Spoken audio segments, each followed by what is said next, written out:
36 जिल्हे, 36 बातम्या. News G9 Maharashtra. उत्तर तुमच्या प्रश्नांची.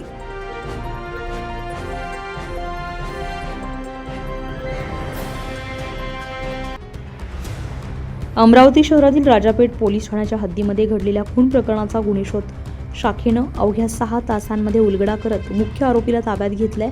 25 फेब्रुवारी 2025 रोजी घडलेल्या या घटनेत शुभम किशोर ठाकरे राहणार गोपाळनगर यांचा धारदार शस्त्रानं वार करून खून करण्यात आला होता. या घटनेची माहिती मिळताच पोलीस आयुक्तालयातील वरिष्ठ अधिकाऱ्यांनी घटनास्थळी भेट देऊन तपासाची सूत्रे तातडीने हलवली आहे. प्राथमिक तपासामध्ये मृतक आणि आरोपी यांच्यामध्ये पूर्वीपासून वाद असल्याची माहिती समोर आली आहे. घटनेनंतर आरोपी फरार झाला होता. गुन्हे शाखेचे पथक आणि राजापेठ पोलिसांनी तांत्रिक माहिती आणि गोपनीय सूत्रांच्या आधारे तपास सुरू ठेवलाय.